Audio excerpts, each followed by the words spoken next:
Hello friends, मेरा नाम है नीलिमा शर्मा और मैं हूँ न्यूमरोलॉजिस्ट। आज हम मॉड्यूल 2 में बहुत सारी चीजें न्यूमरोलॉजी से रिलेटेड सीखने वाले। न्यूमरोलॉजी कितने प्रकार की होती है, कौन-कौन सी होती है और किस किस कहाँ यूज होता है। इस मॉड्यूल में हम कुछ बहुत ही इंटरेस्टिंग चीजें एक्सप्लोर करने वाले हैं। या हम जानेंगे दुनिया के अलग-अलग हिस्सों में यूज होने वाले डिफरेंट न्यूमरोलॉजी सिस्टम के बारे में। और उससे भी ज्यादा जरूरी बात हम यह समझेंगे कि इस कोर्स में हम कौन से सिस्टम यूज करने वाले हैं और क्यों। तो आइए शुरू करते हैं। हर सिस्टम का अपना एक लॉजिक है, अपना एक तरीका है और अपना एक खास पर्पस है। सबसे पहले जिस सिस्टम की हम बात करेंगे वह है शलेडियन न्यूमरोलॉजी। यह न्यूमरोलॉजी के सबसे पुराने सिस्टम में से एक है। इसकी शुरुआत एंशिएंट बेबीलोन में मानी जाती है। शलेरियन न्यूमरोलॉजी का कोर आइडिया बहुत ही सिंपल है, लेकिन बहुत पावरफुल भी है। नंबर्स के पास अपनी अपनी वाइब्रेशन होती है। इस सिस्टम में 1 से लेकर 8 तक के नंबर्स यूज किए जाते हैं। नंबर 9 को सेक्रेट नंबर माना जाता है और आमतौर पर उसे असाइन नहीं किया जाता। शैलेरियन न्यूमरोलॉजी नाम की स्पेलिंग से ज्यादा उसके साउंड पर फोकस करती है। इसी वजह से इसे बहुत ही इंट्यूटिव और प्रोडक्टिव माना जाता है। भारत में यह सिस्टम बहुत ज्यादा यूज होता है। नेम करेक्शन के लिए, बिजनेस नेम्स के लिए, ब्रांड नेमिंग के लिए और ये मोबाइल नंबर एनालिसिस और इम्पोर्टेंट डेट्स को चुनने के लिए भी माना जाता है। अब चलते हैं दूसरे सिस्टम की तरफ। यह होता है पाइथागोरियन न्यूमरोलॉजी। लोग इसका इस्तेमाल करते हैं अपना लाइफ पाथ समझने के लिए, अपनी पर्सनालिटी ट्रेटर्स को जानने के लिए और अपनी इनर मोटिवेशन को समझने के लिए। अब बात करते हैं तीसरे सिस्टम की।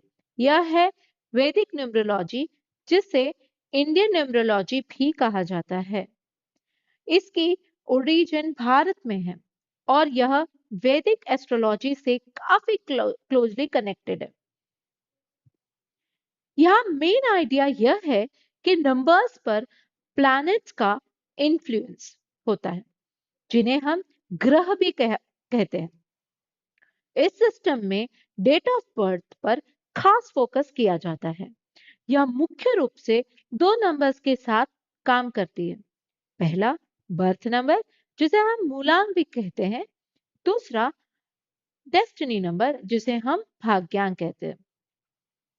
वैदिक न्यूमरोलॉजी अक्सर यूज होती है करियर इंसाइट्स के लिए, हेल्थ को समझने के लिए और कार्मिक एनालिसिस के लिए। इसमें प्लैनेटरी इन्फ्लुएंस से जुड़े रेमेडीज भी शामिल होते हैं। अब देखते हैं चौथा सिस्टम। यह है चाइनीज न्यूमरोलॉजी। इसकी शुरुआत एंशियंट चाइना में हुई थी और इसका अप्रोच बाकी सिस्टम से काफी अलग है। यहाँ नंबर्स को लकी या अनलकी माना जाता है उनके साउंड और सिंबोलिज्म्स के बेस पर।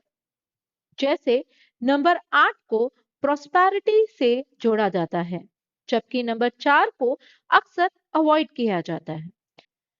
चाइनीज न्यूमरोलॉजी फेंग शुई से डीपली कनेक्टेड होती है।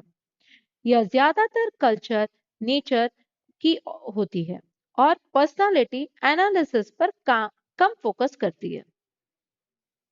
लोग इसे ज्यादातर यूज करते हैं हाउस नंबर के लिए, फोन नंबर, व्हीकल नंबर और बिजनेस एड्स के लिए। इन चार मेन सिस्टम के अलावा भी कुछ और न्यूमरोलॉजी ट्रेडिशंस है, जैसे कि कबाला न्यूमरोलॉजी जो जुडिस मिस्टिमिज्म से आती है, तमिल न्यूमरोलॉजी जो साउथ इंडिया में काफी प्रैक्टिस की जाती है, और एंजल न्यूमरोलॉजी जो एक मॉडर्न न्यू एज अप्रोच है। अब यहाँ पर एक बहुत ही इंपॉर्टेंट सवाल आता है। इतने सारे सिस्टम होने के बावजूद भी इस कोर्स में हम कौन कौन सी न्यूमरोलॉजी यूज करेंगे। जब हमने इस सभी सिस्टम को ध्यान से स्टडी किया तो एक बात बहुत क्लियर हुई है।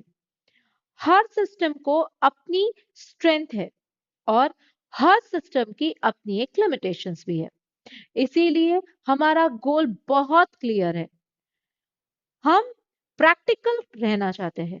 हम सुपरस्टिशंस को अवॉइड करना चाहते हैं और हम कुछ ऐसा सिखाना चाहते थे जो रियल लाइफ में एक्चुअली यूज हो सके।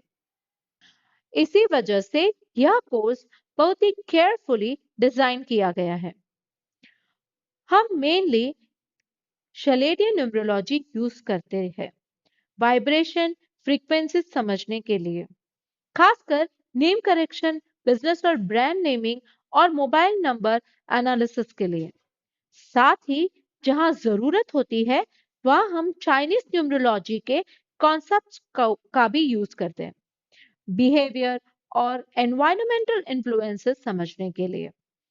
हर बैलेंस्ड अप्रोच हमें लॉजिकल, ग्राउंडेड और रिजल्ट ओरिएंटेड बनाता है। यह कोर्स आपको ऐसा नॉलेज देने के लिए डिजाइन किया गया है जो रियल है, प्रैक्टिकल है और यूजेबल भी।